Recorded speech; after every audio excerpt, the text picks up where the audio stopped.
Chevy 1500 Silverado with a 350. And it's running right now. And that is great news. So we've had this truck, very long time. Very, very, very long time. I actually learned to drive in this very truck. I want to say over 10 years ago now. Very, very long time. So,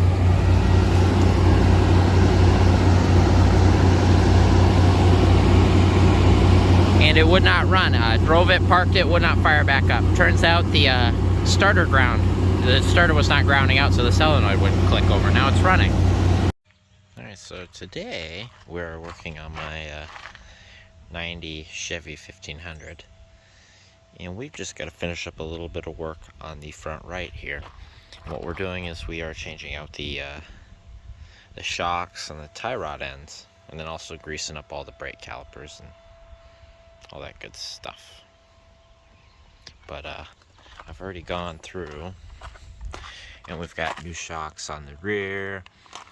This has also got new U-bolts for the rear axle. It's got a new tow hitch on it, because the previous one was rotted off.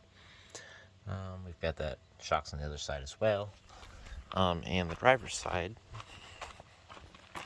also has new shocks, tie rod. Oh, and I drop you. We have to do axles on both sides because the boots are tore. So we did the axle on this side, we got the tie rod. Oh, and sway bar links. Yeah. So that's what we've got going on here. And that one might have a ball joint that needs to be addressed. I'm going to look at it. The rubbers on this side are all good. Everything's together. This side, I think one is tore. I don't remember. But I think those are a pain to do.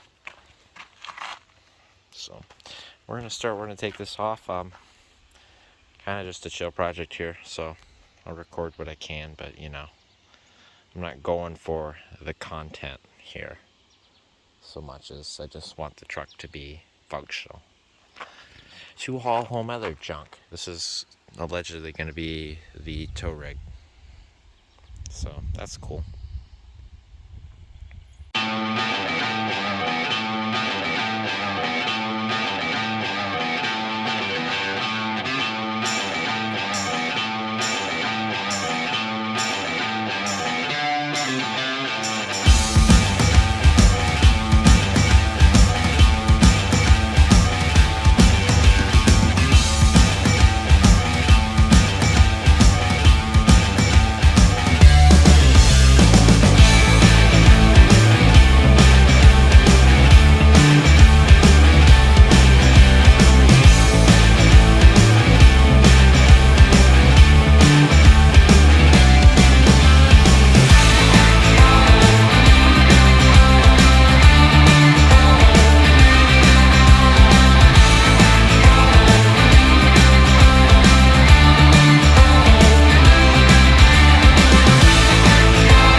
So we've got all the brake equipment out of the way.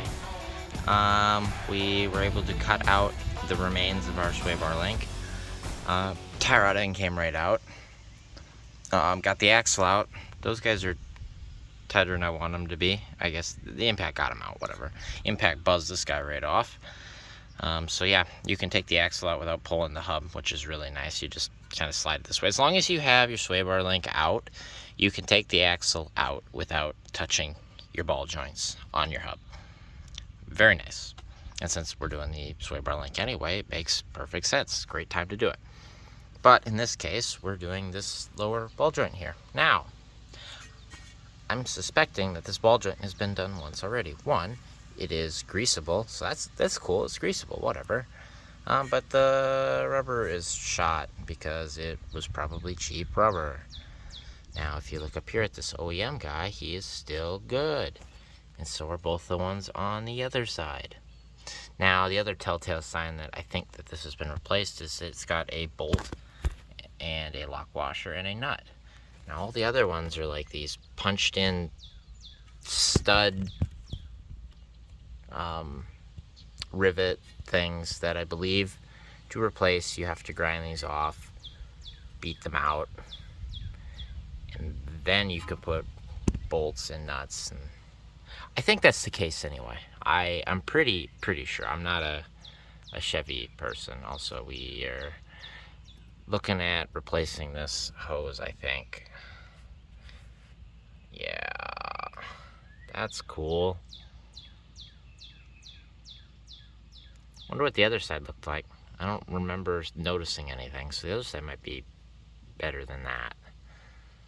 But brakes are good. I mean, we've got lots of life left. And they're, I'm going to clean this with brake clean before I put it back on. I'm using it as my bolt tray. Good groove in here, a big groove, because, I don't know, it's been used a little bit. But the surface is completely flat. Like, the pads look great. Like, there is great braking contact going on here, so that's functioning properly. Anyway, I've got what, I think this is a 3/4 half-inch socket, and then we've got a 17 mil up here. And I got this guy pinched against the A-arm here, and then I'm just running them off here, and I've got 2.5 more to go. And then we got to take the lower castle nut off, and then we got to put your ball joint, pickle fork, whatever in here, and hopefully that will beat out, or sledgehammer up here, because we don't care if we mar the threads because it's being replaced. Exactly why I was beating, I don't know if you'll see it or not, I was beating, after I got the nut off here, I was beating the bolt up. It's all, the hardware's being replaced, so it's not a big deal if we mar up the threads. Same with the axle. I beat the axle off with a hammer. It's being replaced. It's over there now. That thing is heavy, by the way. And then we got this tie rod end. This boot is, I mean, it's getting a little free. It's not like got play in it. It's just the tension isn't there. This side's tight still.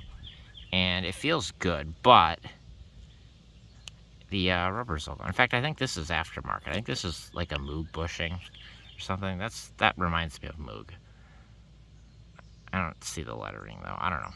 Whatever. This is still good for now until we started to drive it down roads and gravel and stuff got in here and grinded this all up and the grease all dried out. It wasn't going to last very long, so it's being replaced along with the driver's side that's already been done. And I believe it's got Moogs on the driver's side. I don't remember. I'm pretty sure. So that's where we're at. And then we'll get this ball joint out, and then we'll take the that shock out. And all 4 of the shocks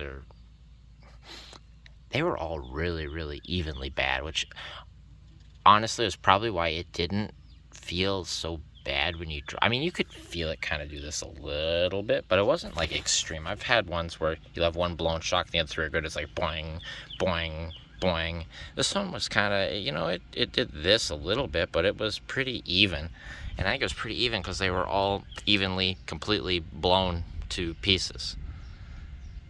And that there is nothing left there. Like that thing, the other 3, I took them out, I'm able to do this like you're supposed to be able to press them down and then they'll slowly come back up. If I press it down, it stays there. If I pull it up, it comes up where I want it, and I could just do this. And that means it was doing absolutely nothing. So, yeah, that's great. Anyway, we're gonna get back to it.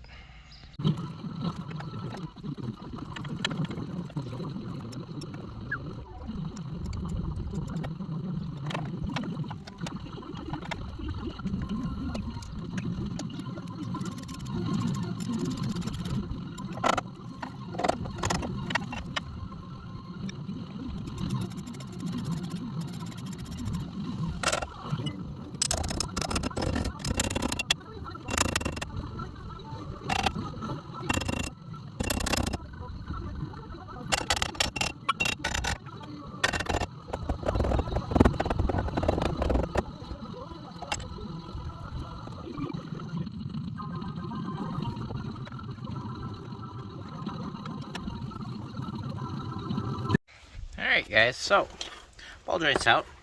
There's a little unorthodox way of removing it from there. Look at all those bang marks and grind marks. Yeah, I knew that one had been done before. I mean, I knew that, but now we're confirming. But now that we have this out, I thought that it was pretty loose going when I was wiggling it back and forth. This one has up and down play. If I can show it with one hand. I don't know.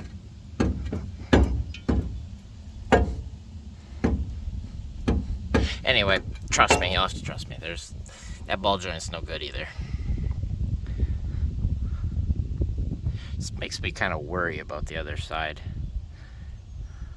Or I wonder if this ball joint was bad originally, which wore out this one, so when they put a new one in here, they didn't put one in here, and this one's just bad. And then those two over there, because they're good, they're good. We'll go with that, and we're gonna pretend that those two over there are okay. I mean, they look fine.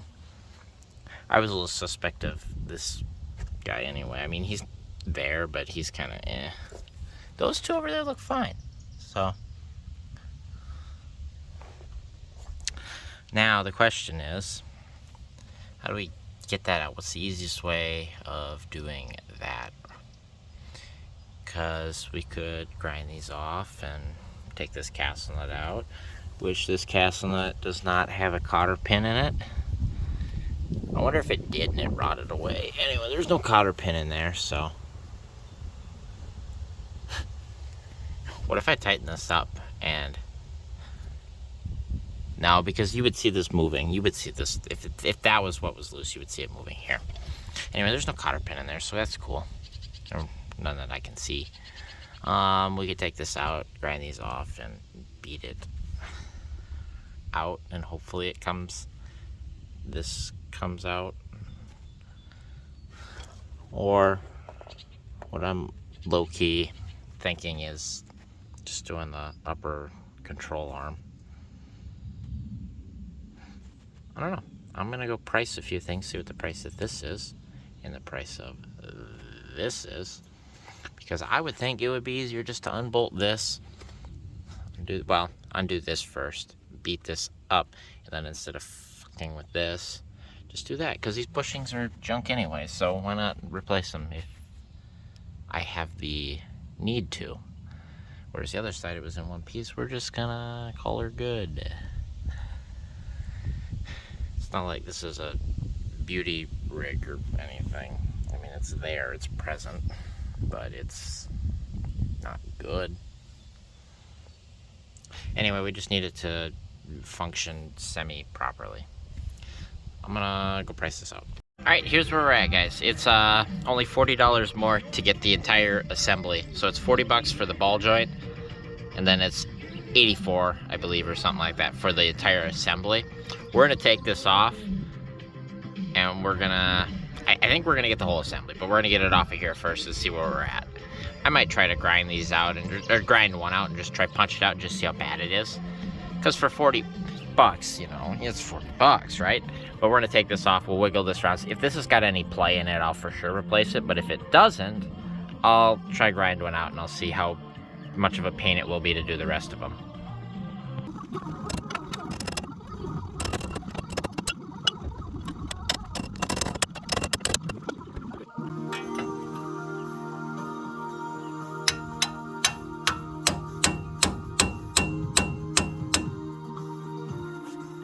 Fine.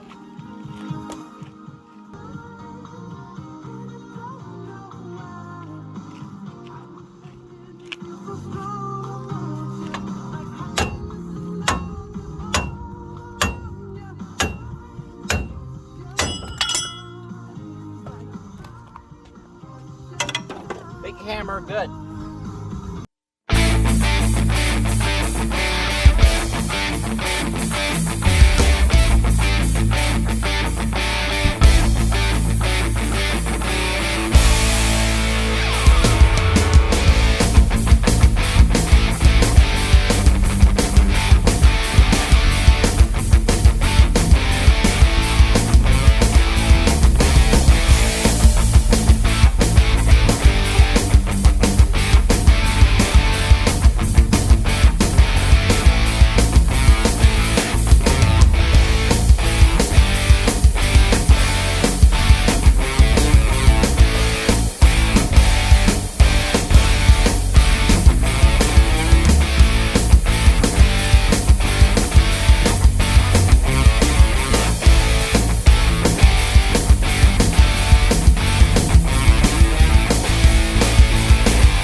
Holy fucking shit!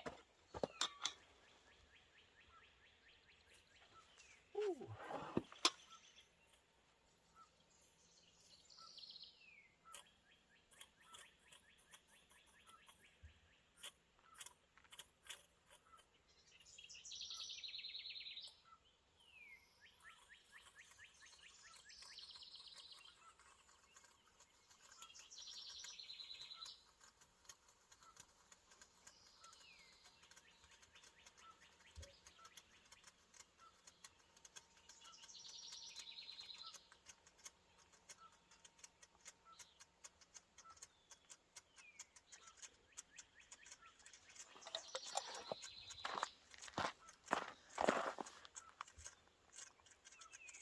Huh.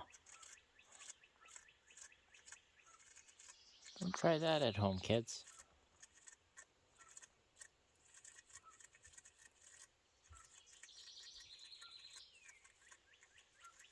I think she got hot.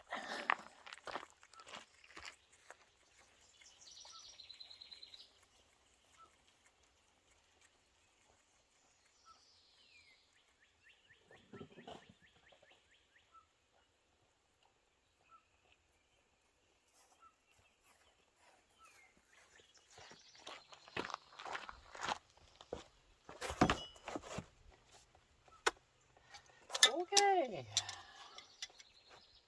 Where were we?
Holy shit.